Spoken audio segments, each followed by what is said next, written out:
Howdy, folks. Welcome to Influ-Men-Sirs, the podcast where we explore influential men and their influence on men and the broader conversation around masculinity as a whole.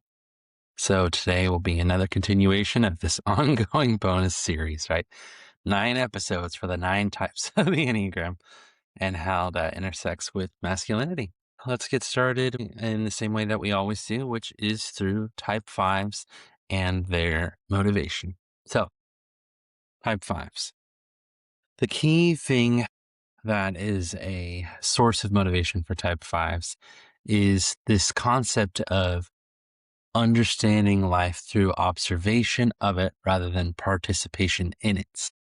So there's sort of this sense of them looking, maybe not necessarily through a one-way, not a mirror screening, but those classic scenes in whether it's cop shows or things like that where one of the characters is like looking at the suspect and kind of like observing and like, well, what if we did this? What if we did that? Right.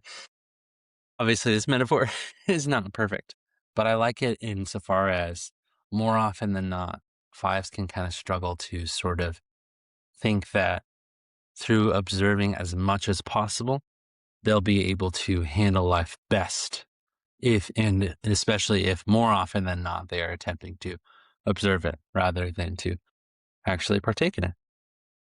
And tied to that is sort of this fear that they won't know enough to handle the difficulties of life. And in addition, that their inner resources are not filled enough to engage with life in the way that they would want to, right? So sort of this idea that it's an internal belief that I don't have enough energy, I don't have enough resources, I don't have what it takes, but not like in a broader sense, more like the bandwidth, so to speak, of what it takes to engage with life in the way that I'd want to, which is why I need to retreat more often than not. So yeah, the energy of type 5s. They're going to be the most detached of all types, right? Sort of this idea of the detachedness and kind of in that pursuit of wanting to make sense of life through observation, it can kind of make it difficult to connect with them or to sort of understand where they're at, so to speak. So, but in addition to that, and in some ways a pro, they're very, very logical. So a lot of times if you're seeking for advice or wanting input or insight into something, although 5s tend to be quiet when they do speak and they do share their wisdom, there's so much wisdom that's just packed away in there. So yeah, and then obviously kind of like I've been hinting, there's a sense of being pretty quiet. At the same time, they can be pretty trustworthy. So especially if you tell them like, hey, I'm working through this thing, or hey, this difficult thing is happening, can you make sure you don't tell anybody? 5s, and then we'll get to 6s in just a bit here, but 5s are probably number one as far as, yep, vault. I will not tell anyone, right? In some sense, their own fears around internal resources, observation of life, some of the fear associated with it. When you tell them, right, some of this thing that you've experienced that's difficult or a challenge, they cherish that and sort of say like, I will make sure that what you shared with me will stay here to the best of my ability. And then, yeah, kind of in the same vein, this idea of them being really, really great listeners. So part of it is twofold because they love to listen because it means they're not talking.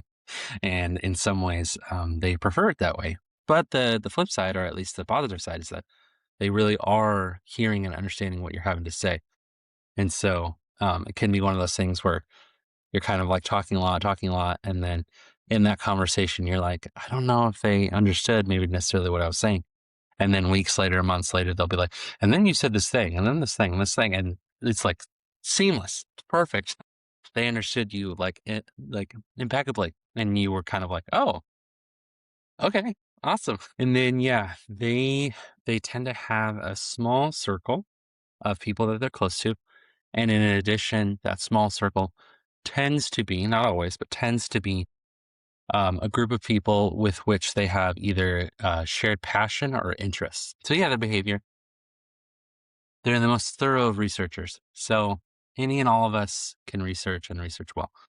especially with Google and now ChatGPT and, Wikipedia and Google Scholar and all those sorts of things, right? We all have access to it. But fives kind of have this thirst for knowledge, this thirst for understanding that is in some ways the deepest. And so then makes for most intense capacity for researching something to the bottom or to the nth degree. We'll talk about him in just a bit here, but I think that the famous scientists, and then he got his own movie, Oppenheimer. I think Oppenheimer is a five. So he obviously wanted to understand and was literally racing right with the Soviets, with the Germans around understanding how to make this atom bomb. In addition, sort of kind of like I was talking about before, they tend to withdraw when emotional matters are addressed, and it can even be themselves, right? Like if they need to talk about something, they'll withdraw, right? And they'll kind of struggle to talk about. It's not just selfish in that, like, anytime you mention something emotional, they're going to withdraw. They feel it for themselves. When it's something is tender or sensitive for themselves, then they will withdraw in that scenario. In the same one, you bring up emotional things as well. I think they can tend to struggle with knowing or pursuing that which will connect with you the most, right? It's not that they don't want to, but I think there's some fear around how they'll do it, if they'll do it. Will they be infringing on your privacy? They don't want to, maybe feel me as a burden, or they experience themselves as a burden by telling me this thing, right? So that can be something that can be a bit of a struggle for fives. So some famous examples. First one that comes to mind is Mr. Ron Swanson. He fits the bill so well. There's that time where it's like early in the show, and it's Nick Offerman, right? And he's just like the king of dry humor. And he has this bit where he's sort of like, I miss so and so Joe coworker. Um, we never spoke to each other. And then he smiles and he's like, we still never talk sometimes, right? So in the same way that I was talking about with Michael Scott in The Office and type 2 energy, maybe like, slightly unhealthy, I would say Ron is sort of this way. I feel like he gets healthier over time. And the wonderful thing about the show is that a lot of people in his corner kind of challenge him in this five energy, and sort of like, we want you to come out. We want you, to spend time with us. We want to get to know you better, connect with you at a deeper level. So, yeah, I think Ron fits the bill. And then I was sort of mentioning him, Oppenheimer. Uh, yeah, I mean, I think that he serves as a good example of, in some ways, this sort of like quiet leader, this introverted leader. And obviously, other types can be introverted for sure. But I think the five energy of it all, he's just very, very engaged and interested in, with the thirst for knowledge. You can almost tell through how it's shared in the movie anyway. That knowledge almost serves as this buffer for the legitimate pain that he's experienced in his life. And that is as five-ish coded as you can get. So yeah. So some common mistypes. So fives are going to look a lot like ones. So ones and fives are both going to be a little bit more introverted. Ones and fives are going to be likely intellectual or analytical folks for sure. You're going to have that in common. The way in which I would see that they're different is that fives, in some ways similar to nines, which we'll get in just a second here, they tend to withdraw, right? So um, they can kind of fade into the back in the same way that nines can, but they're almost doing it on purpose. Whereas nines almost do it by accident. Whereas ones, you don't really notice them fade as much, right? You can feel that earnest energy to be moral, to be good. It's kind of, oozing out of them, so to speak. Whereas five, you can tell when either it's discussions on things that they don't know about or they feel uncomfortable with, or again, they feel like they've run out of energy or resources. They're going to tend to withdraw. You're not going to see that as much with ones. So yeah, threes and fives. So where they're in common, they both are really concerned with competency and being really good at their job. I mean, ones are this way as well, but they're both very, very proficient work really, really hard, and threes could, give fives a run for the money as far as whether it's research or just comprehensiveness. Um, yeah, threes can definitely catch up with fives in that realm. Or I would say the biggest difference is fives again, probably the king or queen, introverts of the Enneagram, whereas threes tend to be a little bit more extroverted. You can have some introverted energy with threes, but more often than not, a little bit more extroverted, a little bit more forward facing, and a little bit more personable, adaptable. Whereas fives, again, they can kind of tend to withdraw or kind of, fade, but they choose to fade. And then nines and fives. So nines and fives can look a lot alike. So both tend to be a little bit more mellow and quiet folks.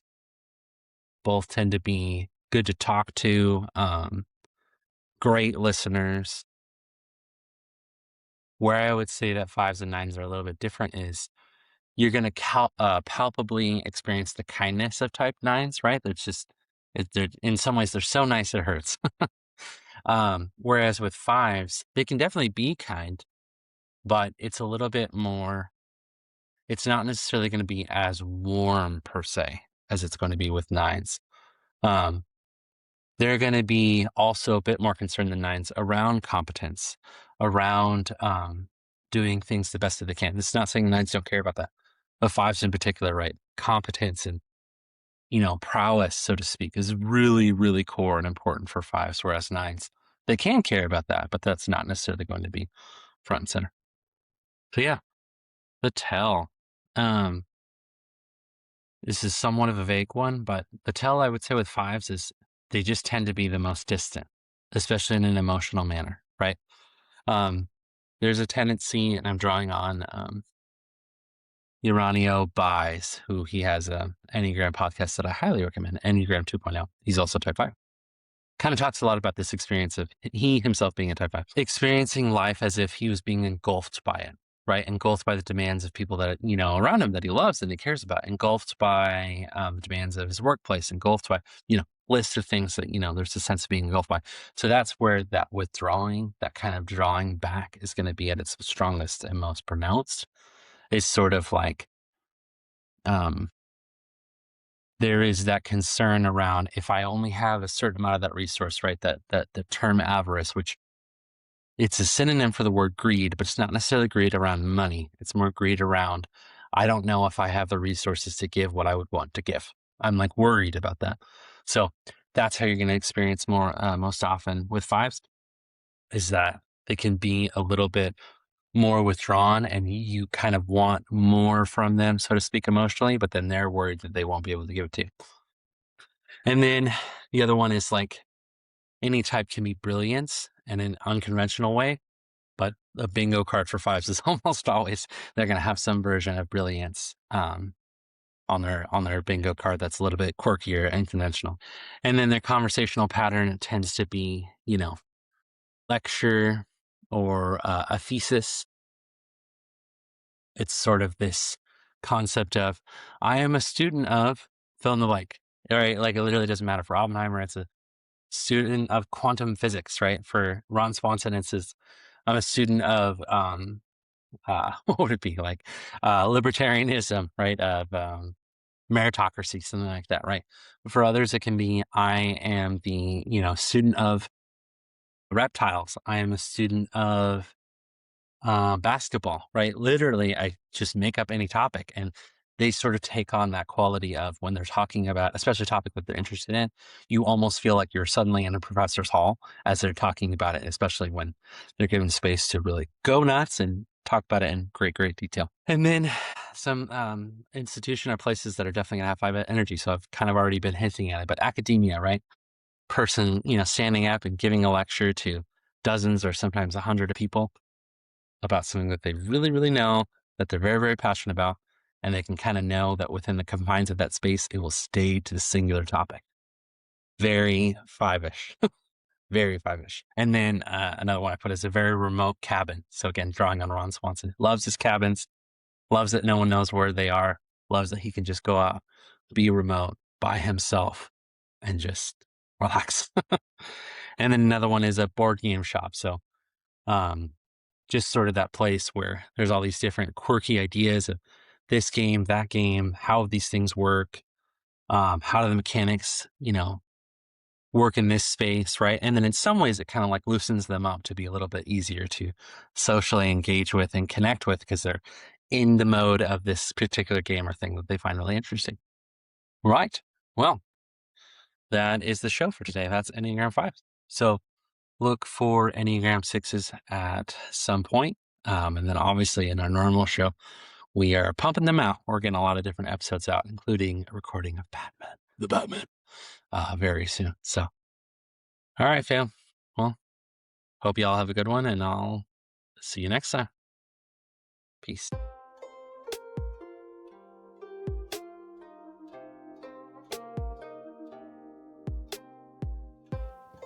Hey, y'all. Caleb here. Thank you for listening to our show today. Please like and subscribe wherever the heck you listen to pods, and make sure to follow us on all the socials at Influ-Men-Sirs. That is INFLU-men-sirs. We'll see you next time. Peace.